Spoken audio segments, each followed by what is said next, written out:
Sir ఇక్కడ home minister Anitha గారు. హ్మ్. అనిత గారు ఏదైతే దావోస్ పర్యటన గురించి మాట్లాడడం జరిగింది.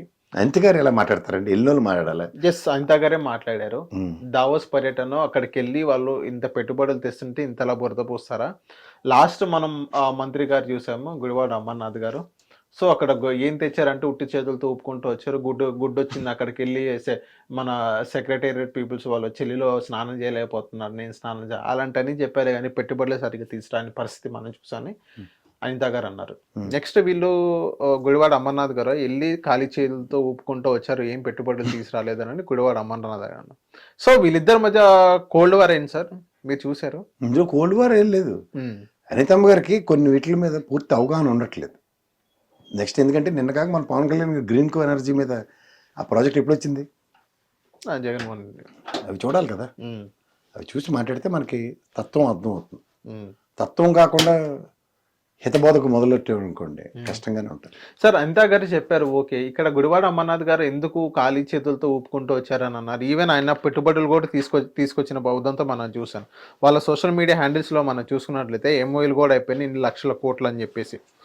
సో ఎంతో కొంత పెట్టుబడులు తీసుకొచ్చారు, ఉట్టి చేతులతో అయితే రాలేదు కదా వీళ్ళు. ఏ ఎంఓఎలు వచ్చాయి? ఎక్కడ వచ్చాయి? దేంట్లో పెట్టారు? ఎంఓఎల్ కూడా అనకాపల్లిలో ఏదో ప్రాజెక్ట్ పెడతారని మన వాళ్ళు సోషల్ మీడియాలో పెట్టారు. వాళ్ళు పెట్టుకుంటే నేనే చేయాలి సార్, అదే మీరు పెట్టుకోండి. అలా బ్రహ్మానందం గడికి పద్మశ్రీ నేనే ఇచ్చుకున్నాను అన్నట్టు మీరు కూడా పెట్టుకోండి. అవి వాస్తవం. సరే ఇప్పుడు మన తెలంగాణలో మీరు వస్తున్నప్పుడు చూడండి ఎన్ని పిల్లర్ల మీద 1,78,900 కోట్లు అగ్రిమెంట్లు అయ్యాయి. దగ్గర 49,600 మందికి ఎంప్లాయ్మెంట్ క్రియేట్ చేస్తాను ఫ్లెక్సీలు బ్యానర్లు పెట్టుకుని సగర్వంగా ప్రతి ప్రజకి చెప్తున్నారు. వీళ్ళేది మీరు అఫీషియల్ డాక్యుమెంట్ కావాలి కదా సార్. ఎంఓఎల్ అయిపోయినాయి కదా సార్, వాళ్ళతో మాట్లాడారు, ఎంఓఎల్ కూడా అయిపోయినాయి. మాట్లాడితే ఎంఓయూ గురించి మాట్లాడుతున్నాను. 1,18,000 కోట్ల రూపాయలు పెట్టుబడికి సిద్ధంగా ఉన్నారు అనకాపల్లిలో ప్రాజెక్ట్ అన్నట్టుగానే. అదే మెటల్ గారు స్టీల్ ప్లాంట్ అది ఎప్పుడు వెళ్ళక ముందు నుంచి కథ చెప్తారు. అది అమెరికా వెళ్ళి వచ్చిన కాడి నుంచి లోకేష్ గారు చెప్తున్నారు కదే కదా. అది అవుట్కమ్ ఏదంట? ఎంఓయూ ఏది? ఇప్పుడు 1,18,000 కోట్లు ఎంఓయూ ఏదంట? ఎంఓయూ చేశారు కదా, ఏది అక్కడ సైన్ చేశారని చెప్పారు. ఎవరు చెప్పారు? మీరు అదే అనండి. మీరు తప్పేలా. ఈవెన్ నిన్న చంద్రబాబు నాయుడు గారు కూడా ఎల్జీ ఎలక్ట్రానిక్స్ గురించి 5,000 ఇక్కడ వైజాగ్ గురించి మాట్లాడుతున్నాను. ఎనర్జీ కింద 1,87,000 crores బట్టి ఎన్టీపీసీ అండ్ జనరేషన్ కంపెనీ ఇద్దరు జాయింట్ పెట్టి ఒక కంపెనీ మోడీ గారు వచ్చి శంకుస్థాపన చేసి గ్రీన్ కో ఎనర్జీ 1 year లోపు కాకినాడ నుంచి స్టార్ట్ చేస్తున్నారు. 1 year లోపు మొత్తం కంప్లీట్ చేయాలని చూస్తున్నారు. గ్రీన్ కో ఆల్రెడీ కర్నూలులో పెట్టింది అదే కదా. 65,000 crores బయోఫ్యూయల్. ఇవన్నీ పాతవు సార్. 10 years ఈ మొత్తం వచ్చినట్లయితే వైజాగ్ అనేది గేమ్ చేంజర్ అనేది అవుతుందని నేను చంద్రబాబు. మొన్న గేమ్ చేంజర్ సినిమా వచ్చింది కదా, తర్వాత ఏమైంది చూసారు కదా. అలాగే అవుతుంది. రానియండి సార్. ఎంఓఎల్ శాశ్వతంగా రావాలి. ఇవాళ శంకుస్థాపన రాయి పెట్టిన కాడి నుంచి మీరు అయిపోయింది అనుకుంటే నేనేటి చేయాలి? ఓకే, ఇవన్నీ ఎందుకు? అమరావతికి రాజధాని, శాశ్వత రాజధాని డిక్లేర్ చేయమనండి. నేను చంద్రబాబు. మొన్న గేమ్ చేంజర్ సినిమా వచ్చింది కదా, తర్వాత ఏమైంది చూసారు కదా. అలాగే అవుతుంది. రానియండి సార్. ఎంఓఎల్ శాశ్వతంగా రావాలి. ఇవాళ శంకుస్థాపన రాయి పెట్టిన కాడి నుంచి మీరు అయిపోయింది అనుకుంటే నేనేటి చేయాలి? ఓకే, ఇవన్నీ ఎందుకు? అమరావతికి రాజధాని, శాశ్వత రాజధాని డిక్లేర్ చేయమనండి ఒక గజెట్. చెప్పండి మాకెందుకు? సో ఆ సిచ్యువేషన్ కూడా మన వీడియోస్ చూసాము. దానిపైన మీద కూడా వర్క్ చేస్తున్న కేంద్రంతో మాట్లాడతాను. ఏంటి మాట్లాడేది ఏంటి? మళ్ళీ మాట్లాడి 10 ఏళ్ళు అయిన తర్వాత మళ్ళీ మాట్లాడేటండి.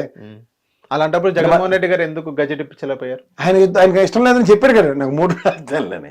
వీళ్ళకి అన్ని 3 రాజధానుల మీద కూడా గజెట్ అని కూడా రాలేదు కదా.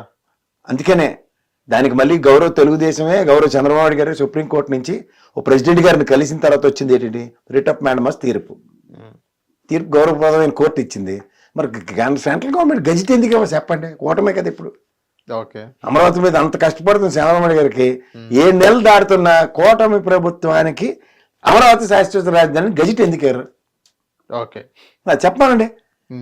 ఈ ఎంఓయూలు మాకెందుకు? హిట్ టీవీ యాప్, ఇందులో short news, live news, entertainment shows, movies, digital magazines తో పాటు మీ జిల్లా వార్తలను కూడా ఫ్రీగా చూడొచ్చు. అంతేకాదు కేజీ నుంచి పీజీ వరకు విద్యార్థులకు స్కాలర్షిప్ కూడా అందిస్తున్నాం. ప్రతి వారం 10 మందికి లక్కీ డ్రా ద్వారా ఒక్కొక్కరికి 10,000 రూపాయలు అందిస్తున్నాం. ఇంకెందుకు ఆలస్యం? వెంటనే హిట్ టీవీ యాప్ ని డౌన్లోడ్ చేసుకుని ఫ్రీగా ఎంటర్టైన్మెంట్ పొందండి. Hit TV app. Hit TV app. Please download hit TV app. Hit TV యాప్ని ఫ్రీగా డౌన్లోడ్ చేసుకొని ఎంజాయ్ చేయండి. మీకు నచ్చిన ఎంటర్టైన్మెంట్ కోసం హిట్ టీవీ యాప్ ని ఫ్రీగా డౌన్లోడ్ చేసుకుని ఎంజాయ్ చేయండి. హిట్ టీవీ యాప్ని డౌన్లోడ్ చేసుకుని ఆస్వాదించండి, ఆశీర్వదించండి. ఇంతమంది సెలబ్రిటీలు హిట్ టీవీ యాప్ ని డౌన్లోడ్ చేసుకోండి అని చెప్తున్నారంటే ఎంత మంచి యాప్ ఆలోచించండి. అమెరికా అమెరికా అమెరికా అమెరికాలో చదవాలనుకునే వాళ్ళకి విశ్వసనీయమైన పేరు మన శౌర్య consultancy. UK Law 1 Year Masters. UK Law 1 Year Masters. 2 years work permit up to 5 years visa. Contact Saurya Consultancy. Contact 89851 89851.